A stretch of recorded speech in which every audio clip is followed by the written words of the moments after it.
ലക്ഷ്മിയുടെ രീതികളും ബോസിന്റെ ദയനീയ അവസ്ഥയും കണ്ട് ഓഫീസ് സ്റ്റാഫ്സിന് ചിരിക്കാനും ചിരിക്കാതിരിക്കാനും പറ്റുന്നില്ല. പിന്നെ അഫിയുടെ ഗൗരവം നിറഞ്ഞ മുഖം കണ്ടതും അവർ ചിരി കടിച്ചു പിടിച്ചു.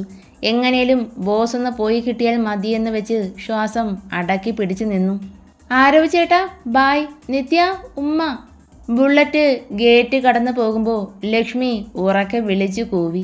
അവർ പോയതും എല്ലാ എണ്ണവും കൂട്ടച്ചിരിയായി. നിത്യ, ഇത് പണിയാകുന്ന ലക്ഷണമുണ്ട്.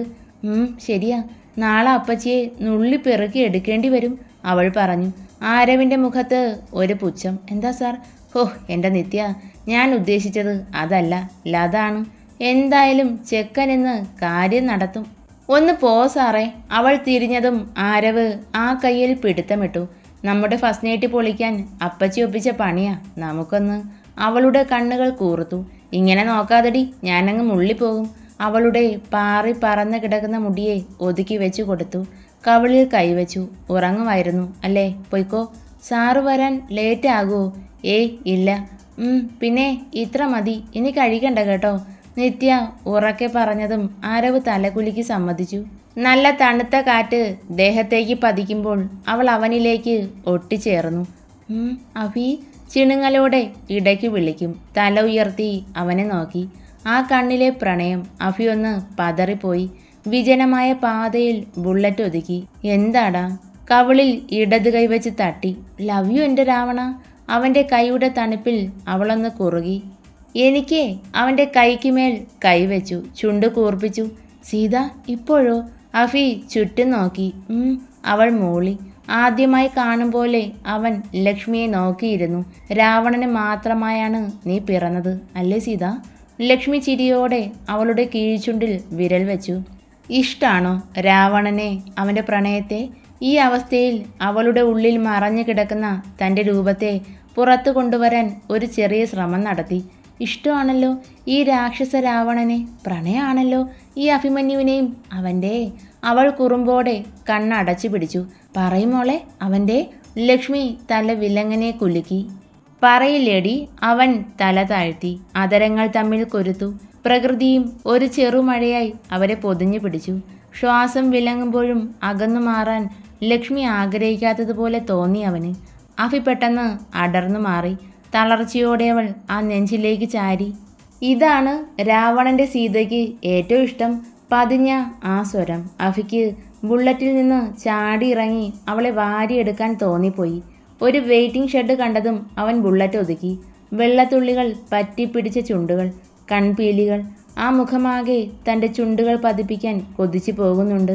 എന്താ അഫി, നിർത്തിയേ, പോവാം. മഴ ശക്തിയിൽ പെയ്യുവാം. ഇനി നനഞ്ഞാൽ പനി പിടിക്കും. നമുക്കിതേ ഈ ഷെഡിൽ നിൽക്കാം. മഴ ശമിച്ചിട്ട് പോകാം. ഇറങ്ങ്. ഞാൻ ഇറങ്ങില്ല. മഴ നല്ലതല്ലേ, പനി പിടിക്കില്ല. ഞാനും സിദ്ധൂട്ടനും മഴ നനഞ്ഞിട്ടുണ്ട് ഒരുപാട്. പക്ഷെ അവന് ചുമ വരും, എനിക്ക് വരില്ല. അവൾ ഇറങ്ങാൻ കൂട്ടാക്കാതെ വന്നു. ബുള്ളറ്റ് മുന്നിലേക്ക് കുതിച്ചു. ഗസ്റ്റ് ഹൗസിന് മുന്നിൽ വന്നു നിൽക്കുന്ന ബുള്ളറ്റ്. സെക്യൂരിറ്റി ഗേറ്റ് കുറച്ചു മാത്രം തുറന്ന് കുടയുമെടുത്ത് പുറത്തേക്ക് വന്നു. അഫിയാണെന്ന് മനസ്സിലായതും അയാൾ ഓടിപ്പോയി ഗേറ്റ് തുറന്നിട്ടു. സിറ്റൗട്ടിൽ മഴയും കണ്ട് കരുണമാമയുണ്ട്. അയ്യോ എന്താ കുഞ്ഞെ, ഈ മഴയത്ത് ഞാൻ കുടയെടുക്കാം, ഉറക്കെ പറഞ്ഞു. വേണ്ട മാമേ, അപ്പിടി നനഞ്ഞു, ഇനി കുട എന്തിനാ? അഫിയാണ് ആദ്യം ഇറങ്ങിയത്. സീത എന്തൊക്കെയോ പറഞ്ഞ് ചിരിക്കുന്നുണ്ട്. അവളെ കയ്യിലെടുത്തു. ഓടി സിറ്റൗട്ടിലേക്ക് കയറി. മാമ, ലക്ഷ്മി വിളിച്ചു. അവൾ നിലത്തേക്ക് ചാടി ഇറങ്ങി. ഓടിച്ചെന്ന് കരുണാകരനെ കെട്ടിപ്പിടിച്ചു. രാവണ, എനിക്ക് മാമനെ കാണുമ്പോൾ എൻ്റെ അച്ഛനെ ഓർമ്മ വരും. അഫി അയാളെ നോക്കി കണ്ണിറുക്കി. ഇങ്ങനെയുള്ള ലക്ഷ്മിയെ കരുണാകരൻ കണ്ടിട്ടില്ല. അതുകൊണ്ട് തന്നെ അയാൾ ഞെട്ടി നിൽക്കുവാണ്. കുഞ്ഞെ, മോൾക്ക് എന്തു പറ്റി? അഫി അവളെ നെഞ്ചിലേക്ക് ചേർത്ത് പിടിച്ചു. ഒന്നും പറയണ്ട കരുണമാമ. പിന്നെ എല്ലാം അഫി പറഞ്ഞു. മോൾക്ക് ചൂട് കാപ്പി എന്തേലും വേണോ കുഞ്ഞെ? സ്റ്റെപ്പുകൾ കയറി അഫി തിരിഞ്ഞു നോക്കി ചിരിച്ചു. മാംഗോ സ്മൂത്തിയും കട്ടനും എല്ലാം ശരിയാവില്ല മാമേ. അവളൊന്ന് ഉറങ്ങി എഴുന്നേൽക്കട്ടെ. അഫി, എന്നെ എടുക്ക്. കൈയും വിടർത്തി പിടിച്ച് നിൽക്കുന്നുണ്ട് ലക്ഷ്മി. മാമയ്ക്ക് ചിരി വന്നു. മുൻപെങ്ങുമില്ലാത്തൊരു ചമ്മൽ. അഫി തലമുടിയിൽ വിരൽ വെച്ചു. നാണമൊന്നും വേണ്ട, കുഞ്ഞിൻ്റെ ഭാര്യയല്ലേ.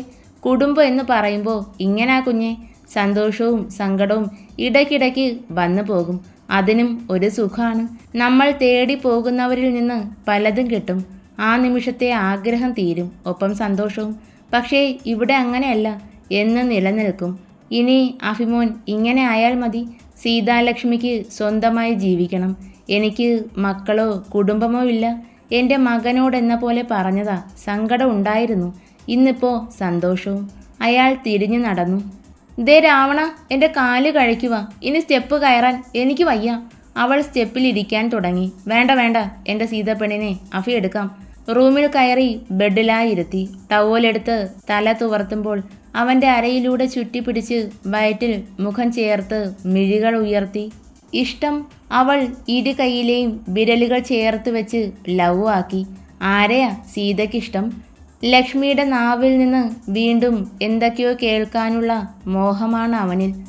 എൻ്റെ അഭിമന്യു, അല്ലല്ല രാവണനെ. അഫി തല താഴ്ത്തി ആ നെറ്റിയിൽ ചുണ്ടമർത്തി. പെട്ടെന്ന് ലക്ഷ്മി മലർന്ന് ബെഡിലേക്ക് കിടന്നു. ഏയ്, ഡ്രസ്സ് മാറണ്ടേ സീത? നനഞ്ഞിരിക്കുക, എഴുന്നേൽക്ക്. വേണ്ട, നനഞ്ഞിട്ടില്ല. സാരി ദേഹത്തോട് ഒട്ടിക്കിടക്കുന്നുണ്ട്. അവനൊന്ന് തുമ്മി. രാവണന് പനി പിടിക്കുവേ, തല തുവർത്തി തരട്ടെ? അവൾ എഴുന്നേൽക്കാൻ ശ്രമിക്കുന്നുണ്ട്, പറ്റുന്നില്ല. അഫി ഡ്രസ്സു മാറി വന്നു. ദയനീയമായി ലക്ഷ്മിക്ക് അടുത്ത് ഹെഡ് റെസ്റ്റിൽ ചാരി കാൽ നീട്ടി വെച്ചിരുന്നു. അവൾ അവനെ തന്നെ നോക്കി കിടക്കുവാണ്. എന്താ, ഉറങ്ങണ്ടേ? വാ, തണുക്കുക. അടുത്തായി ചേർന്ന് കിടന്നു. നെഞ്ചിൽ മുഖം അമർത്തി. ഷർട്ടിൻ്റെ ബട്ടണിൽ പിടിച്ചു വലിക്കുന്നുണ്ട്. ഇത് വേണ്ട, എനിക്കിത് ഇഷ്ടമല്ല.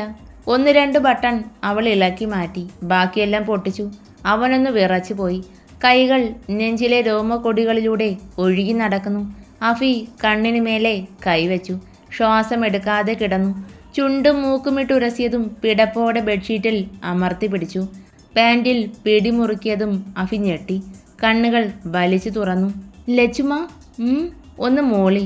അഫി തലകുലുക്കി. ലക്ഷ്മിയുടെ നോട്ടം അവൻ്റെ ചുണ്ടിൽ മാത്രമായി. കണ്ണിലും കവിളിലും മീശയിലും താടിയിലും പതിയെ തഴുകി. അപ്പോഴും കണ്ണുകൾ ആ ഒന്നിൽ തന്നെയാണ്. അഫിക്ക് പറഞ്ഞറിയിക്കാൻ കഴിയാത്ത സന്തോഷം. കാത്തിരുന്ന നിമിഷം അടുത്തു വരുന്നു. ഉള്ളം വിറകൊണ്ടു. ഉച്ചത്തിൽ മിടിച്ചു. അവളുടെ ചൂണ്ടുവിരൽ പതിയെ ചലിച്ചു. ഇരുവിരലും വെച്ചും ഞെരിച്ചു പിടിച്ചു. അഭിമന്യു, സ്ട്രോബെറി. ആദരങ്ങൾ അടുത്തു വന്നതും അവൻ്റെ കണ്ണുകൾ ആലസ്യത്തിൽ കൂമ്പി അടഞ്ഞു. തൊട്ടടുത്ത നിമിഷം കഴുത്തിടുക്കിൽ അവളുടെ മുഖം ചേർന്നതും അവൻ കണ്ണുകൾ വലിച്ചു തുറന്നു. ദന്തങ്ങളായിരുന്നു. പ്രതീക്ഷിക്കാതെയുള്ള അവളുടെ നീക്കം. സീതാലക്ഷ്മി. സുഖമുള്ള നോവോടെ അവളെ ചുറ്റിപ്പിടിച്ചുകൊണ്ട് അവൻ വിറച്ചു പോയി. പിന്നെ ഒരനക്കവുമില്ല. എത്ര വിളിച്ചിട്ടും പുള്ളിക്കാരി ഉണർന്നതുമില്ല. അഫി നിരാശയോടെ അവളുമായി ചരിഞ്ഞു. ആ മുഖത്തേക്ക് നോക്കി പുഞ്ചിരിച്ചു.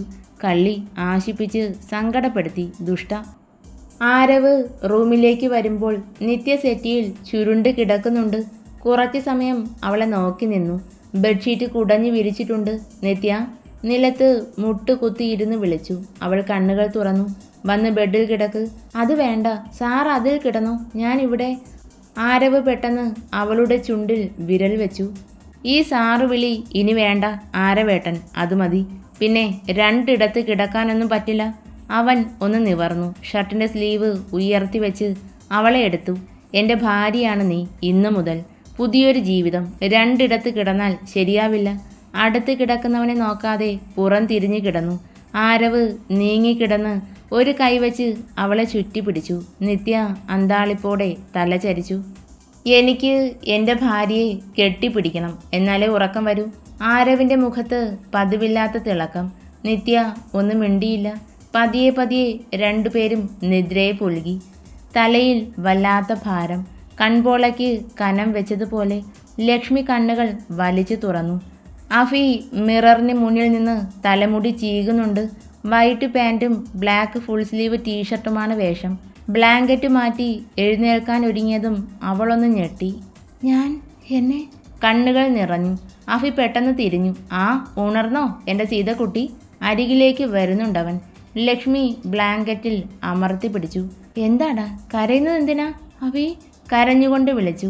അവൻ വെപ്രാളത്തിൽ ബെഡിലിരുന്നു. എന്തേ, ബോഡി പെയിൻ ഉണ്ടോ? അവളുടെ കണ്ണുകൾ ചേറിൽ കിടക്കുന്ന ഡ്രസ്സിലുടക്കി. അഫിക്ക് ചിരി വന്നു. ഷോ, ഇതാണോ? ഞാനൊന്നും ചെയ്തില്ല സീത. ദേ ടവൽ വെച്ച് കണ്ണ് കെട്ടിയിട്ട് ബ്ലാങ്കറ്റ് കൊണ്ട് കവർ ചെയ്താ മാറ്റിയത്. തണുത്ത് വിറച്ചപ്പോൾ മറ്റു മാർഗമൊന്നുമില്ലായിരുന്നു, അങ്ങനെ മാറ്റിയതാ. അഫി അവളുടെ കണ്ണുനീർ തുടച്ചു മാറ്റി. സത്യാണ്, എൻ്റെ സീതയുടെ ഇഷ്ടമില്ലാതെ അഫിക്ക് അതിനെന്നല്ല ഒന്ന് നോക്കാൻ കൂടി പറ്റില്ല. വിശ്വാസമില്ലേ? ലക്ഷ്മിയുടെ ഉള്ളിലെ പിടപ്പ് അപ്പോഴാണ് മാറിയത്. പുഞ്ചിരിയോടെ അവൾ തലകുലുക്കി. ഹോ, സമാധാനം. അവൻ നെഞ്ചിൽ കൈവച്ചു. പതിയെ എഴുന്നേറ്റ് ദേ ആ കോഫി കുടിക്ക്, എന്നിട്ട് നന്നായിട്ടൊന്ന് കുളിക്ക്, തലയിലെ ചൂട് മാറട്ടെ. അവൻ എഴുന്നേറ്റതും അവൾ ആ കയ്യിൽ അമർത്തി പിടിച്ചു. ഞാൻ ഇന്നലെ എനിക്കൊന്നും ഓർമ്മയില്ല, എന്താ പറ്റിയേ? നിത്യയോട് സംസാരിച്ചിരുന്നു. പിന്നെ അവൾ തലയിൽ കൈവച്ചു. ആ സ്മൂത്തിയുടെ കാര്യവും അപ്പച്ചിയാണ് ചെയ്തതെന്നും അറിയുമ്പോൾ ലക്ഷ്മി കണ്ണു മിഴിച്ചു. ഷോ, നിത്യയ്ക്ക് വെച്ച പണിയായിരുന്നോ? കുറച്ച് നേരം കൂടി കിടന്നോ ലക്ഷ്മി. ഇന്ന് എൻ്റെ സീതക്കുട്ടിക്ക് റെസ്റ്റാണ്. കിച്ചണിൽ കയറണ്ട, നമുക്ക് ഈവനിങ് തിരികെ പോവാം. ഞാൻ ആരവിൻ്റെ വീട് വരെ പോവാം. ആ അപ്പച്ചിയെ എനിക്കൊന്ന് കാണണം. അയ്യോ വേണ്ട ഫി, അങ്ങ് വിട്ടേക്ക്. അവളുടെ ദയനീയ സ്വരം. വിടാനോ? അത് പറ്റില്ല. അഫി പോയതും ലക്ഷ്മി എഴുന്നേറ്റിരുന്നു. പ്രണയം ഇതാണല്ലേ? കഴിഞ്ഞ 1 കൊല്ലം ഞാൻ അറിഞ്ഞത് പ്രണയം ആയിരുന്നില്ല. ബുള്ളറ്റിൻ്റെ ഒച്ച കേട്ടതും ചിത്രയ്ക്ക് എങ്ങോട്ടേലും ഓടി ഒളിച്ചാൽ കൊള്ളാം എന്നുണ്ട്. കിച്ചണിലേക്ക് പോകാൻ തിരിഞ്ഞു. അപ്പച്ചി നിൽക്ക്, ഇന്നലെ സ്മൂത്തി കഴിച്ചത് അവൻ്റെ ഭാര്യ നിത്യയ്ക്ക് വെച്ചതാന്ന് മനസ്സിലായി. ആരവ് ദേഷ്യപ്പെട്ടു. അഫി ഹാളിലേക്ക് കയറി. വേണ്ടടാ, വിട്ടേക്ക്. ചിരിയോടെ വരുന്നവനെ കണ്ട് ആരവ് തലകുലുക്കി. അഫി ചിത്രയെയും ആരതിയെയും മാറി മാറി നോക്കി. Thank you aunty. പറച്ചിലും ആരതിക്ക് നേരെ എന്തോ കാറ്റ് പോലെ പതിക്കലും ഒരുമിച്ചായിരുന്നു. ഇനി ആരോടും ഈ വേല കാട്ടരുത്. അവൻ അവൾക്ക് നേരെ വിരൽ ചൂണ്ടി. ചിത്രയെ നോക്കി പുഞ്ചിരിച്ചു. ഇത്ര മതി. എന്തോ ഞാൻ ഭയങ്കര സന്തോഷത്തിലാണ്. കാരണക്കാരി നിങ്ങളും. ആരവിൻ്റെ കണ്ണുകൾ നിത്യയിലാണ്. അവൾ നാണത്തോടെ മുഖം താഴ്ത്തി. ചുവന്നു തുടുക്കുന്നുണ്ട് ആ കവിളിണകൾ.